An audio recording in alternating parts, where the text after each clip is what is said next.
सदा सुहागन रहो।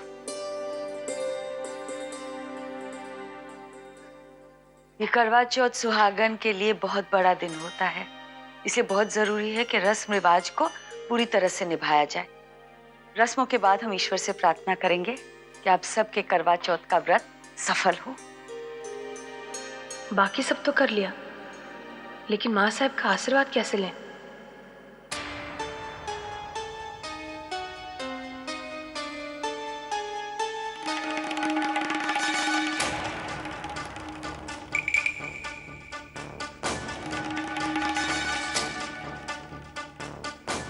तुम लोग खाओ, मैं आती हूँ।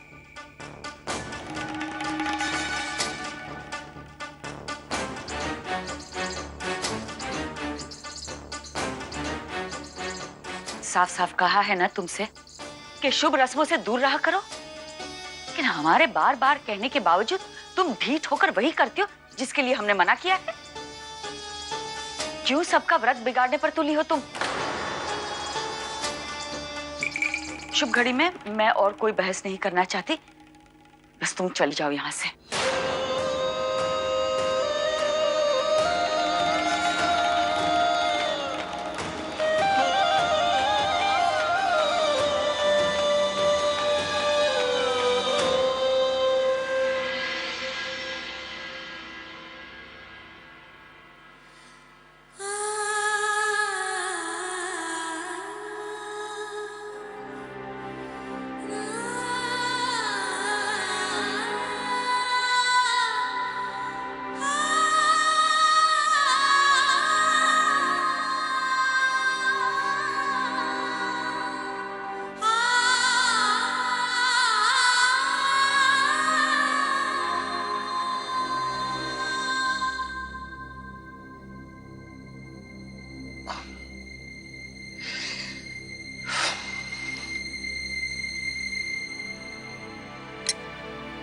चार बज गए।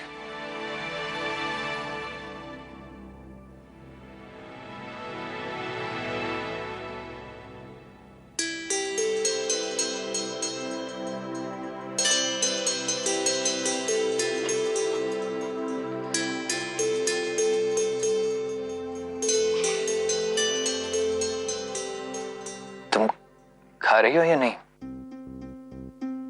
मुझे ये खाना देखकर बहुत भूख लग रही है। खाओ ना। आप हमारे साथ खाएंगे? भाई खाना देखकर मैं एकदम भुक्कड़ बन जाता हूँ, मुझसे नहीं रह जाता।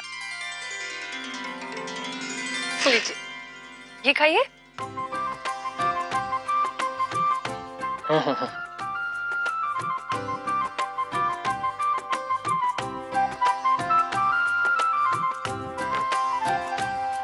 तुम्हारी मेहंदी खूबसूरत लग रही है। वो कहते हैं ना, जब मेहंदी रंग लाती है तो पति का प्यार।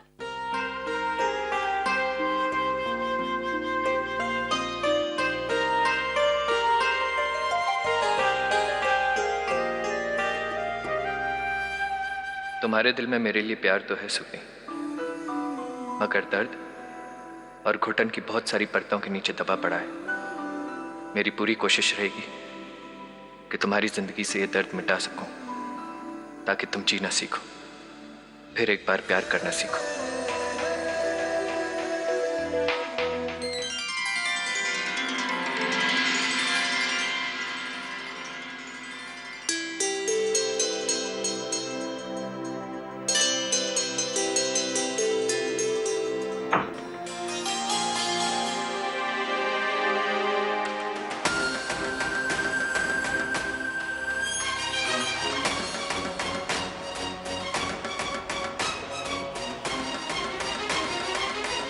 बहुत खूबसूरत लग रही हो साड़ी में। वाकई मन कर रहा है कि तुम यहाँ पे खड़े हुए देखते रहे सिर्फ।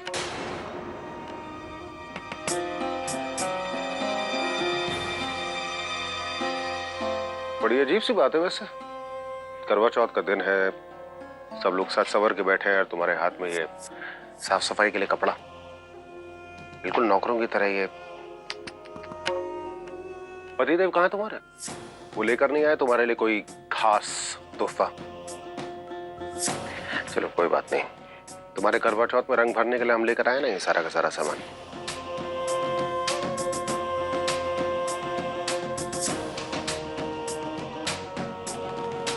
माफ कीजिएगा ठाकुर मालक, लेकिन एक सच्ची सुहागन किसी और के दिए हुए तोहफे से अपने जीवन में रंग नहीं भर सकती।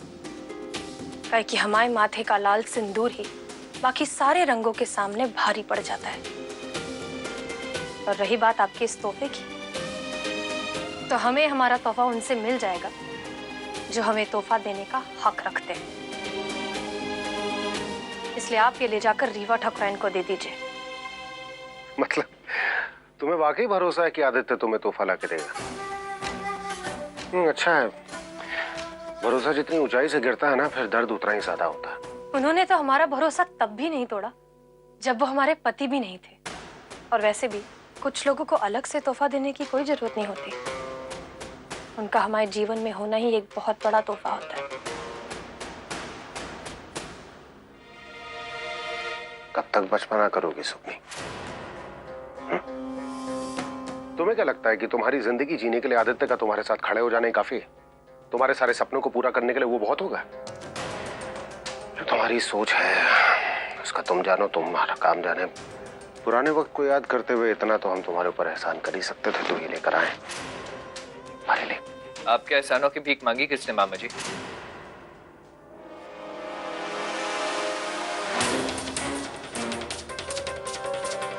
सुगनी मेरी पत्नी है और अपनी पत्नी की जरूरत है मैं खुद पूरी कर सकता हूं।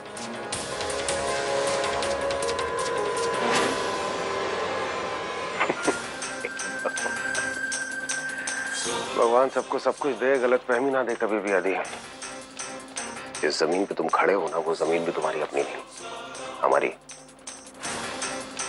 और हमें नहीं लगता तुम्हारे अंदर वो काबिलियत है कि तुम ये जमीन का टुकड़ा अपने बूते पे खरीद भी पाओ।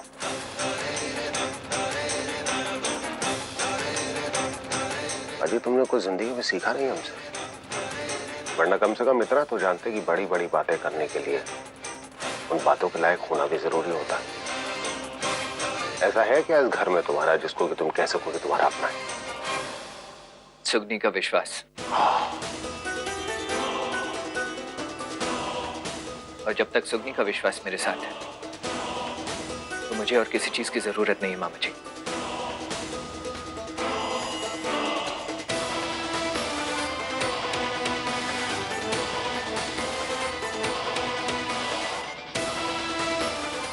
अपना ये एहसान वापस ले जाइए मामा जी। आज के दिन सुगनी अपने पति की मेहनत से कमाए गए पैसों की साड़ी पहनेगी। चलो ठीक है, ये भी आजमा लेते हैं। हाँ, लेकिन अगर तुम्हारा वादा टूटा तो सुगनी हमारी दी हुई साड़ी पहनेगी फिर। मंजूर?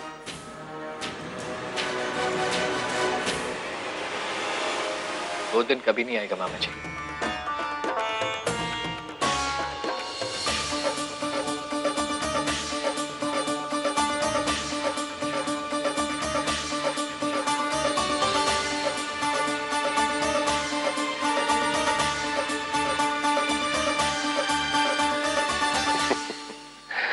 आज रात का बहुत बेसब्री से इंतजार रहेगा हमें। हमें लगता है कि तुम्हारा वादा और सुगनी का व्रत दोनों एक साथ टूटने वाला है। चलते हैं।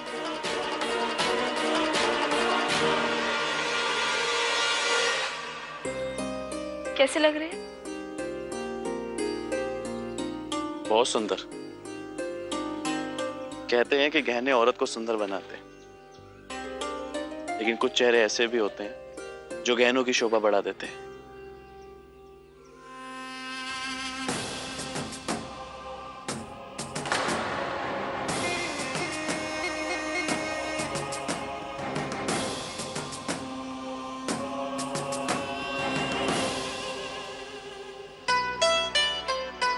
पता है,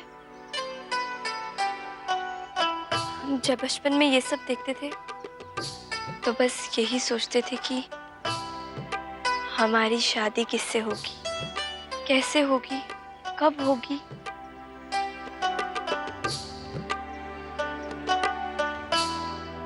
सपने दिन में ही पूरे किए जाते हैं। आओ करें अपने सपने पूरे।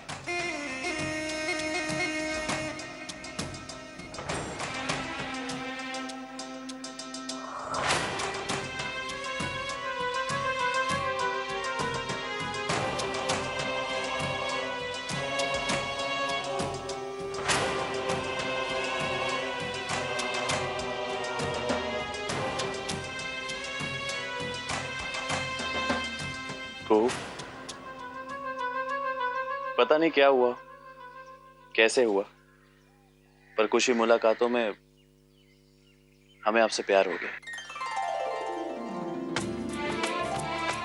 और अब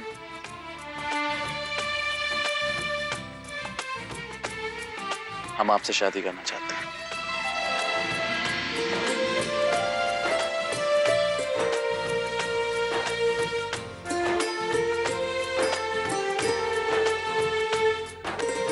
आइए।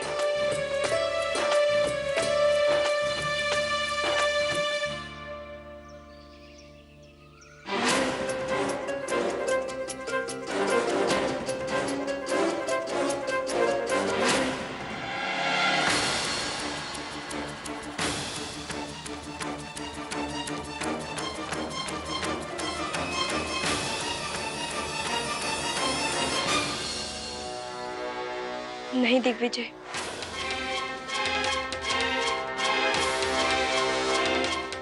हम अपनी जिंदगी का इतना बड़ा फैसला बिना किसी को बताए नहीं ले सकते। इसका मतलब आप हमसे शादी नहीं करेंगी? हमने ये तो नहीं कहा। हम आपसे शादी करना चाहते हैं, लेकिन इसके लिए अभी आपको हमारे परिवार वालों को मनाना होगा, उनकी मंजूरी लेनी होगी।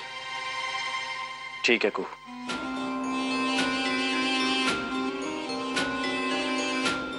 हम तुम्हें पाने के लिए कोई भी परीक्षा देने के लिए तैयार हैं।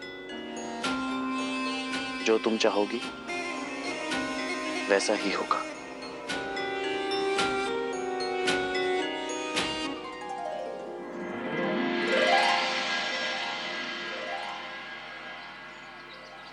सारे के सारे व्रत तो कुछ न कुछ खाकर करते हैं, फिर फल फ्रूट खा के करते हैं। बस एक ही करवा चौथ ही ऐसा क्यों है जिस पे हम कुछ खा नहीं सकते? वैसे भी एक आधा फल खाने से कौन सा हमारे पति को नाग डस लेगा? क्या कर रही हो तुम? मरवाओगी मुझे? भूख के मारे वैसे ही हमारी जान जा रही है, और ऊपर से आप भी ना। और एक आधा फल खाने से हमें नहीं लगता है कि कुछ हो जाएगा। हाँ ठीक है, तुम्हारी इच्छा कर रही है तो तुम खा लो। सच में खा लेना जी हम। हाँ, मुझे कोई एतराज नहीं है, लेकिन सुमन, क्या तुम्हें उस करवा चौथ वाली कथा में विश्वास नहीं है? कौन सी कथा की बात कर रहे हो जी आप? अरे वही कथा जिसमें कहा गया है कि जो औरत धोखे से व्रत को तोड़ती है उसे कोढ़ हो जाता है। कोढ़? वैसे तो ये सब किस्से कहानी की बात है। तुम्हारी इच्छा कर रही है तो तुम खा लो तुम फल।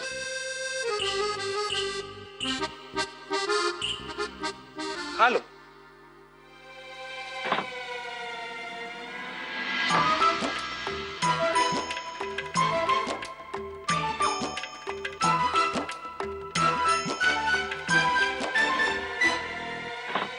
भाई साहब मेरी बात तो सुनिए, मुझे काम की सख्त जरूरत है। कोई भी काम हो, किसी भी तरीके का मैं करने को तैयार हूँ, प्लीज। अरे भाई साहब, हम आपको पहले ही कह चुके हैं कि हमारे पास आपके लिए कोई काम नहीं है, तो हम कहाँ से दें? अरे माफ करना भैया, आप ठहरे शहर के पढ़े लिखे, आपसे सफाई का काम ना हो पाएगा। अरे ठाकुर मालक, ये क्या बात कर रहे हैं आप ठाकुर हो, हमारी औकात आपको काम देने की। हमें तो माफ करें। अरे हम क्या काम देंगे आपको बाबू, हैं? देखिए, आप बेवजह हमारा काम और समय का नुकसान कर रहे हैं। बेहतर यही होगा कि आप कहीं और जाकर देखिए, हैं? जाइए।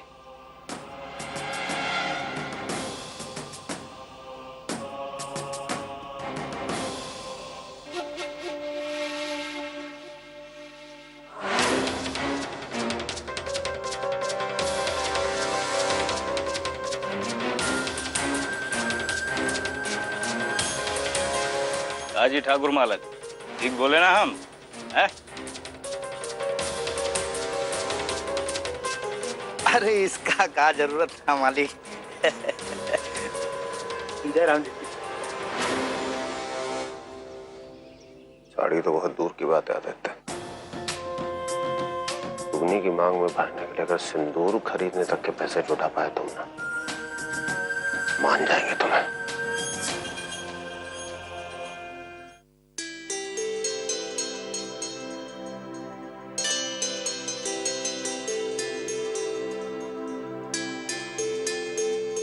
सविता भाभी कैसी हैं आप? बहुत अच्छी लग रही हैं।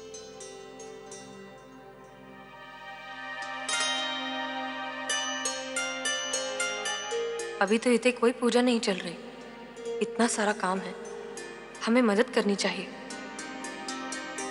वहाँ मिठाई आ गई? हाँ तो बोलो उधर से।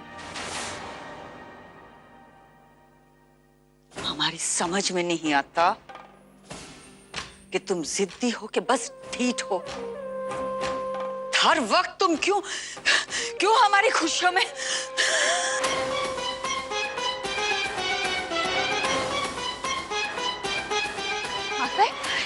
माँ साहब क्या खुशियों में खलल डाल रहे? माँ साहब को पम लाओ जल्दी। इस घर से अर्थियां उठवा कर ही मानोगी क्या तुम? नहीं ठाकुराइन देवी, हमारी बात समझने की कोशिश कीजिए। हम तो बस हम तो आप सबकी मदद करने आए थे। तुम? अरे तुम यहाँ क्या कर रही हो? चलो जाओ यहाँ से।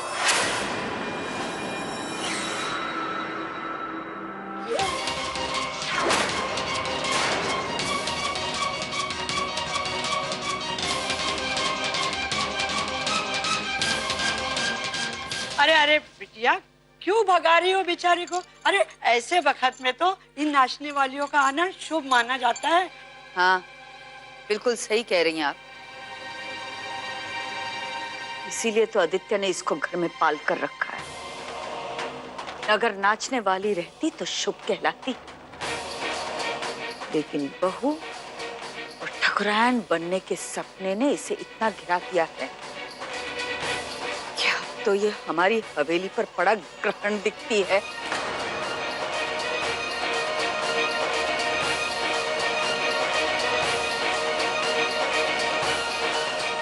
माँ साहब, अब ये यहाँ पर आई गई है तो इसे खाली हाथ नहीं भेजेंगे हम। आपकी आज्ञा हो तो इसे इसका नेक दे दे।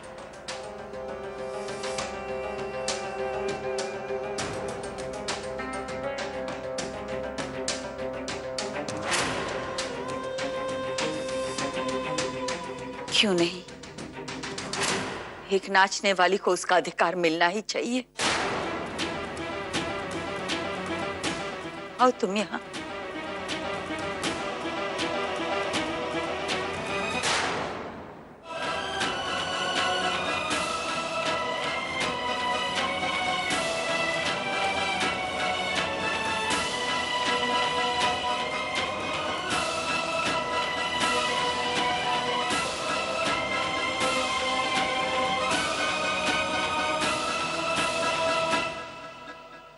दिल से प्रार्थना करना हमारे परिवार की खुशियों के लिए। हमारे होने वाले बच्चे के लिए प्रार्थना करना। और सुन, मैं तुझे अभी से बांध रही हूँ, बच्चे के जन्म होने के बाद तुझे ही राई करने आना होगा। माफ कीजिए ठाकुराइन देवी, लेकिन हम राई नहीं करते, लेकिन हम आपके बच्चे के लिए दिन में 100 बार प्रार्थना जरूर करेंगे।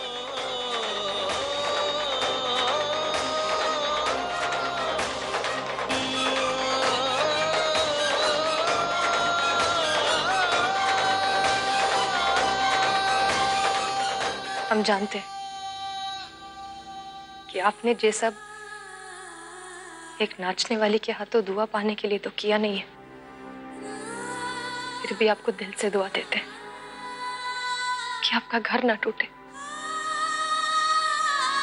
और आपके पति की जोड़ी 7 जन्मों तक सलामत रहे।